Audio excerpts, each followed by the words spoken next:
Hi, everyone. This is an episode specifically for people thinking of going into dentistry. Either you go into dentistry, the alternatives, and if you want to go to it, let's talk about the financial aspect by choosing the schools. And is it a fun thing? Is it an entrepreneurial thing? Is it you want to be an employee? And so on and so forth. This session is, or this episode rather, is inspired by my son, who is 17, close to be 18. He's been accepted in Villanova, and he wants to go to, first of all, college, and second, dentistry. And he is insisting to be a dentist. So I keep telling him, are you doing dentistry because you love dentistry, or you doing dentistry because dad is a dentist? Okay. So now, why would you listen to me? Why am I a good advice for you? Well, I'll tell you why. I am an entrepreneur right now. But before that, I did dentistry. I finished my specialty in periodontics. So in dentistry, there is the general dentist, just break it down, and then there is the specialist, which can be a prosthodontist who builds crowns and bridges, full reconstruction, do the root canal, complicated things. Somebody like me who works with the blood all the time. I deal with the gums and dental implant and aesthetic grafting. So there's a lot of different specialties in dentistry. So throughout my career, I have published a book. I published a book in dentistry. It's entitled Practical Techniques in Periodontics and Implant Dentistry. This is a book for a general dentist as well as for a periodontist. But I also got a midlife crisis, and I went and I did a master's in MBA and master's in healthcare leadership. And I came up with this book. It's called Reclaiming Dentistry, a blueprint for practitioner empowerment in the corporate age. And I published numerous articles, over 40. I have a high score in each index, they call it. So in a way and another, I am a coach in dentistry. Why? Because I used to run the postgraduate in dentistry, in periodontics, where I had young men and women in their mid-20s to early 30s. They decided, after being dentists, to go to specialty. So I coached them, I trained them, I taught them how to make their incisions, how to suture, and how to grow them as wonderful young men and women. I had the honor to be signing the certificate to graduate of 100 of them. I stood on the podium and I hugged them and I wished them all the luck. They are my extended family and I will always love them dearly. So, in a summary, I have earned the fact to tell you those advices. So why dentistry? Dentistry, it's a beautiful profession for multiple reasons. One of them is it is a craftsmanship, meaning it's an artistic thing. So, and has also the biology in it. So you have art, you have biology, you have also entrepreneurship, because you open your own office, you have to run it. And unfortunately, dental school don't teach dentists how to run their businesses. Now, if you want to work for somebody, you can work for somebody. It's all of it. So also it is a part of it is a hospitality. What does it mean, hospitality? It's a big word, hospitality. But it's also how to greet people, how bring them in, how to read people. That's a social perceptiveness.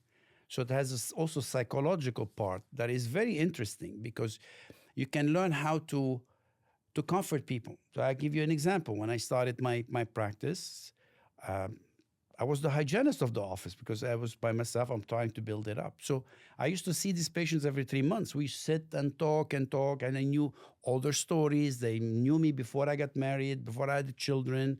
When I started, I was 29. So kind of you build relationship. So it's a relationship builder. It's a hospitality, giving an experience from the moment they walk in to the time they get the treatment, because let's face it, a lot of people are afraid to go to a dentist.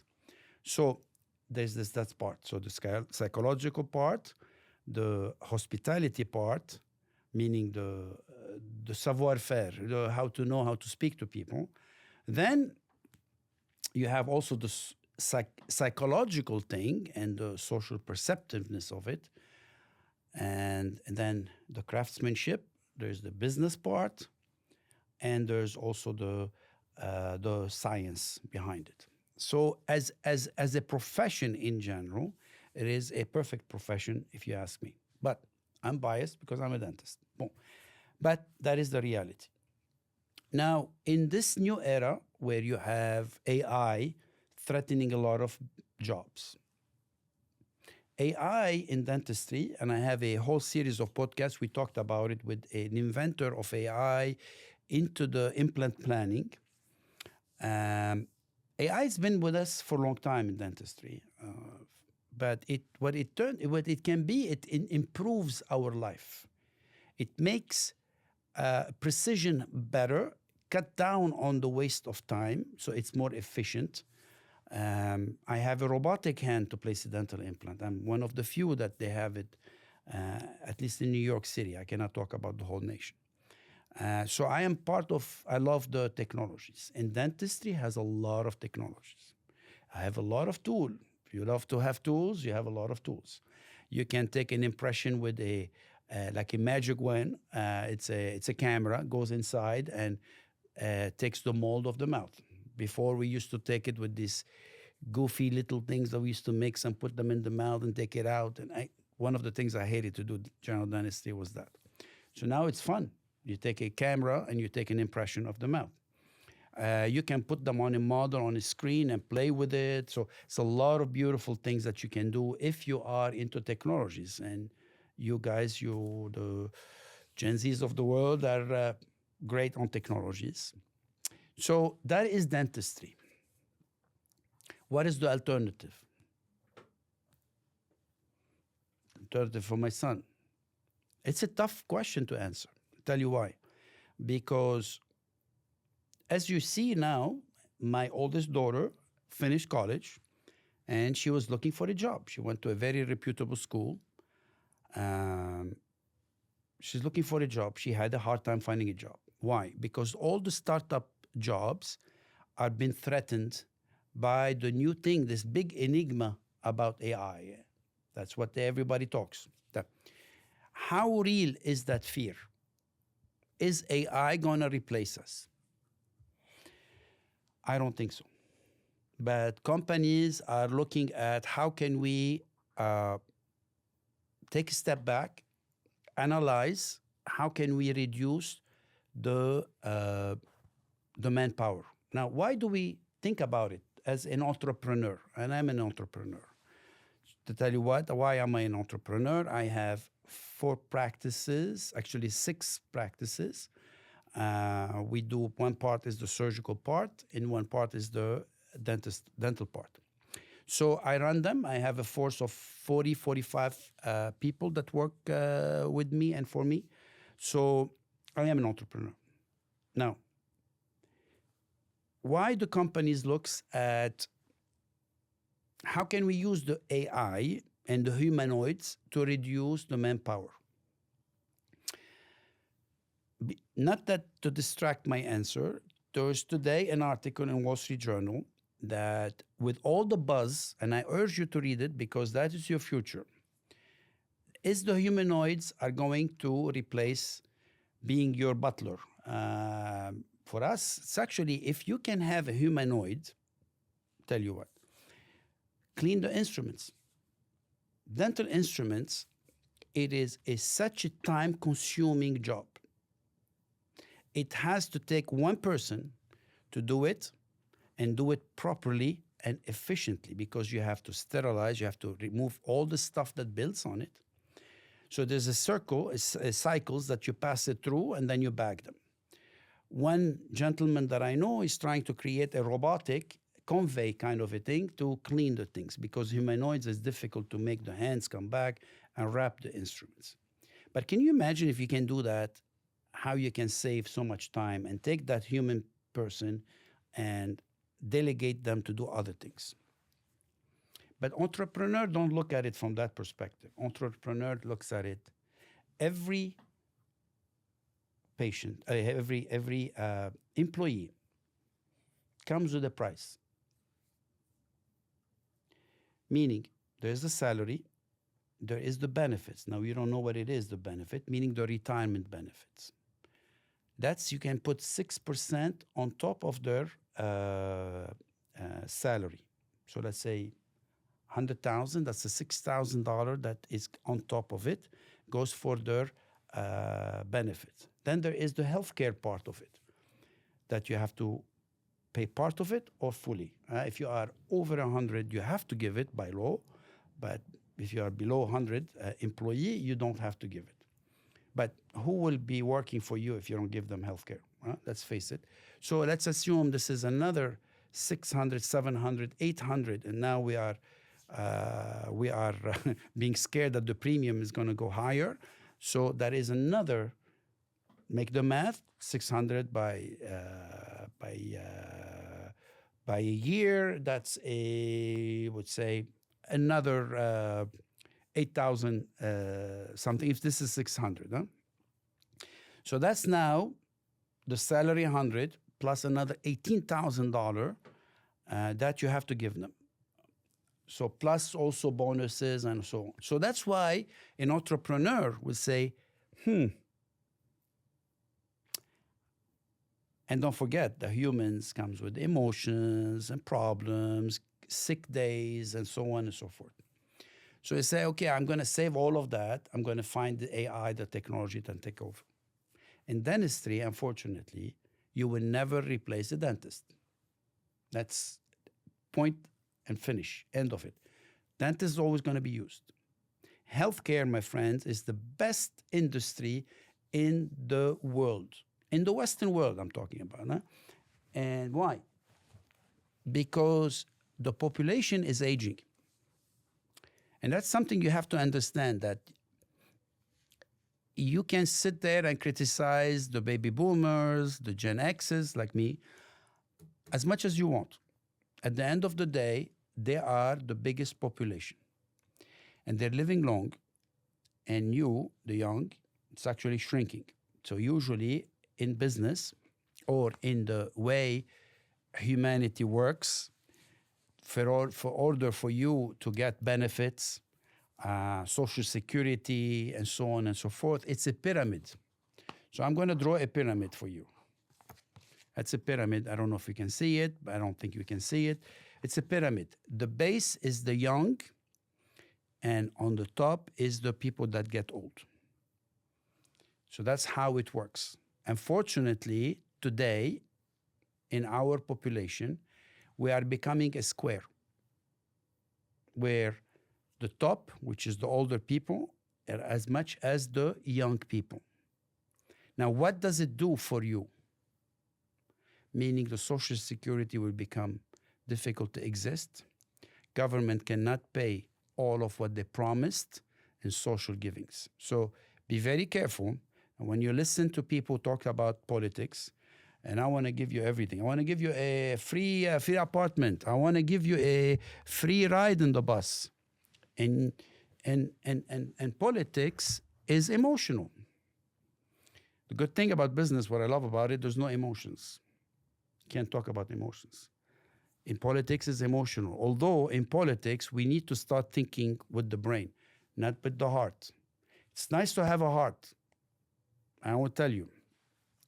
When I was 19, I have an injury till today. I will always pay price for it, and I love to play tennis. And I have limited motion in that, and because when you do the forehand and you have to finish it, And if you want to do the backhand, I'm a one-handed backhanded.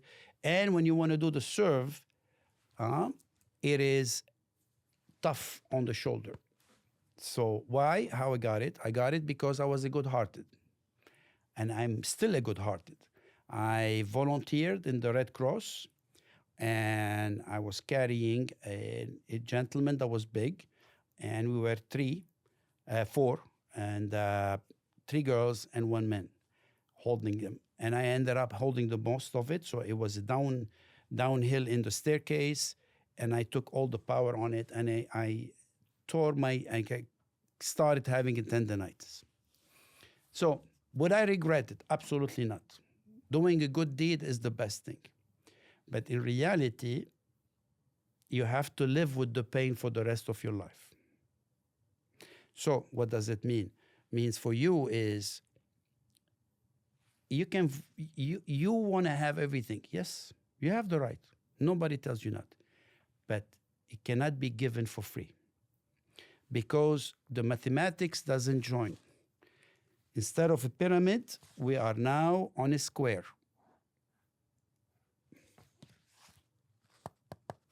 So, going back to dentistry and healthcare, it's the best industry.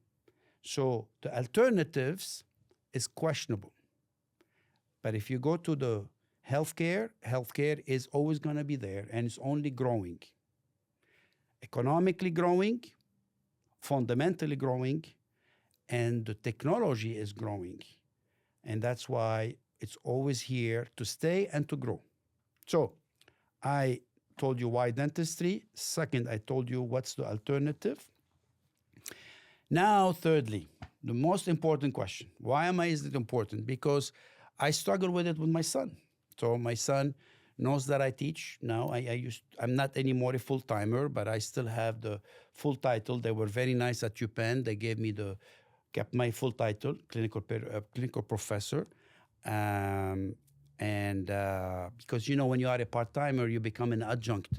So they didn't put the adjunct. They kept my title. And so he wants to go to UPenn. He wants to go to an Ivy League.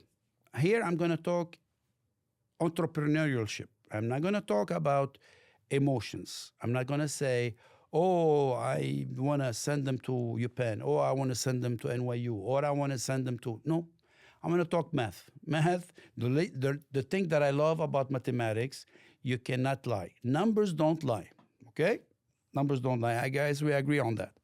So, if you go to college, if you are fortunate, like my children, I saved to them from the day one that they were born. So when they ended up in college, I had for each one of them saved over the years, plus gifts here and there that I put into that fund. I think it's 529. And don't catch me on it if I quote it wrong, but I think it's a 529. And your parents will know about it, and eventually you will learn about it. So $180,000, guess what it lasted for them? 4-year college. 2 years. Now why? Because you have it doesn't matter what you go, in a reasonable school, it's a $55,000. But that's not the end of the story. The end of the story is you have boarding. You are going to live in an apartment, in the dorm. And that's very important because that's the college life. And although my daughter was here in New York, in NYU, and we live in New York City, I thought, why would I, she can use our house. Oh, no, her mom. And we need to give her the college experience. Okay, give her the college experience. That was another $25,000 plus book and whatever, food and stuff. That's another $5,000 to $10,000. Okay, so let me make the math for you. That is 10 to 4 and 7. Good in math. 4 and 7. That's 11. That's a $110,000. $110,000. So let's say I'm going to be on the lower part and we're going to make it $80,000. $80,000, multiply that by 4, that's $320,000. Okay, is it making sense to you? $320,000, that's in college. Now, if you are fortunate and your parents are going to pay for you, that's okay. It's not okay for the parents because it's a problem. But now you finished $320,000. Now you decided to go to dental school. Now I'm going to tell you a story. I love stories, but these are real stories. So I had a young fellow, multiple residents that I came to me to take them into postgraduate, because that's what I used to run. So what does it mean, postgraduate? You have college, then you do the dental school, and then you specialize. We call it the postgraduate or advanced education program or residency program. So there is a hospital-based where you get paid, or you go to private schools like I used to run at NYU, and you pay a tuition. Now, you're not a college kid anymore, so you're not going to be in a dorm. You're going to be renting an apartment. Or you're going to go outside of Manhattan, let's say going to Queens or New Jersey, commute, which a lot of them did, and takes you an hour and a half to reduce the amount of rent. But let's get to the point. And I'm going to make that point for you very clear. Now, you have 320 plus the interest. Don't forget the interest, because loans are never going to be forgiven. Let me repeat that. Loans are never going to be forgiven. That was a big mistake that happened when they stopped making you the payment, because the system cannot afford it. There is $1 trillion of debt, of student loans. $1 trillion. That's 1,000 billion. Now, you know how much is the deficit in the United States? It's $32 trillion. Now, for you, what does it mean? I'll tell you something. What is a deficit? Deficit is if you don't have money in your pocket, you start begging people to give you money, and you keep living on it. And now you owe more and more and more. Flash news. Your news flash, we have only in interest in the United States, $1 trillion monthly to pay for that debt. So nobody is going to forgive your debts. So you need to make a choice that is worth it. So $320,000, you go to dental school. Now, the question is, which dental school should I go?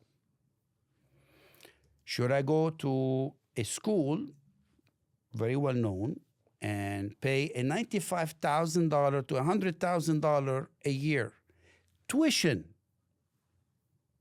per year? Tuition. Now we have to add to it a living. So living and eating, and you have to go out. You cannot be sitting there without going out.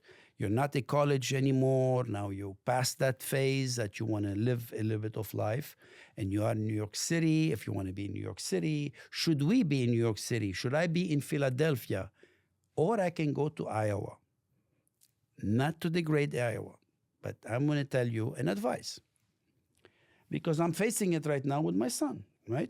Eventually, he's going to do 4 years. Or I faced it with my residents. Now, if you multiply only the 100,000 by 4, that's a simple number, that's 400,000. Okay? Now, you cannot work other job to pay for your living because it's impossible. You start from 8 in the morning, you finish at night. There's no way you can do 2 jobs. This is not college. You're really stuck in dentistry. Now, why in dentistry is it too much? Because in dentistry, it's 4 years. They are compacting everything in 4 years. So first 2 years are tremendous amount of didactic. And then at the end of your second year, you start doing the preclinical. Third year, you go to the clinic. And fourth year, you do clinic. So 2 years, you learn about dentistry, clinical dentistry, plus lectures that they start in the morning, clinics, night, lunch. So there's no time to go do another job. Probably in the first year, 2 years, but the amount of studies that you have studying, it will inhibit you from having another job. So you're going to be stuck and you have to pay. Now you're going to take another loan or more for living. Let's say $30,000, right? And so that's another 180 on top of the 400. And that's cumulative, huh? You're going to add more and more and more. Now you come out of school. Now you're going to look for what you want to do. You want to do work for somebody or nothing. So is it worth it going to a private school and pay $100,000? That is the debate that I'm having with my son. With all my respect to the schools, huh? Well, my answer, in short, no. Absolutely not. It's insane to pay $100,000 because you will be with $580,000, $600,000 plus interest that accumulated from the time you were in college, and then plus the dentistry. It's going to give you a $3,000 a month to pay it back. $3,000, that's a lot of money. By the time you finish it, it's a house. Now, imagine you go to postgraduate. I had a guy who was $800,000 in debt. So, my answer short for you, you go to a state school. No question about it. Not a bit of hesitation about it. I'll go to Iowa if I have to. I go to anywhere, which life is cheaper. And because at the end of the day, what are you going to get from a big city that you are not going to get from a little towns or with all my respect to states that they are not that populous. Actually, they have more population migrating to them than we have here in New York City. So without any hesitation, do not pay big top money for private schools. I know that people are going to kill me now from private schools, but that's the truth. So I answered you this about it, and then again, which school you want to go to. Which school you want to go to. What are you looking for in a school? Why the state schools are better than private? You know why? Because the state school have bigger funding to give money to their schools to get equipment. Versus private schools, they are in a crunch of money. Technology, sometimes they don't have a lot of intraoral scans. Remember we talked about the digital impressions, CBCTs, so on and so forth, dental chairs, and can I continue and continue. So I would go for state school. I will look the faculty that they're teaching you. Are these faculties have their own practices? Because that's a big difference. You go to a school that does not allow their faculty to have their own private practice. What are you going to learn from them? What does it mean? A full-time faculty that works for IV schools are forbidden to have their own private schools. They have to work for the faculty practice. What does it mean? Faculty practice is a practice that is owned by the school. So it's only 1 day a week. Now, how much they can teach you? If they want to be in research and stuff, that's fine. But if you want to be, don't forget, dentistry, it's the craftsmanship. That means you have to learn techniques, you have to learn procedures, you have to learn fast and correct and efficient, and how to talk to people, how to greet them, and so on and so forth. Give you an example. The people that work in career in big institution. I'm a retired major on top of it in the U.S. Army. I was into the reserve during the Iraq Freedom War in 2003. I was deployed a lot. So I was in Texas, in Fort Hood, and I had this patient, female patient, and I come from private. I have my private practice, and so I was, I'm sorry that I hurt you, did you feel anything, and so on and so on. She looked at me, she said, "You're in the reserve, no?" I said, "Yes." She said, "How did you know?" She said, "Because you are so kind in the treatment." Now, this stayed in my head, because if you work for the government or you work for school, in reality, you don't care if you make patient happy or not. You're salaried. You work for them. You work or you don't, you're still getting a salary, right? So how can you learn hospitality and kindness and social perceptiveness and all of these things that I'm telling you about if you are an employee of a big corporation?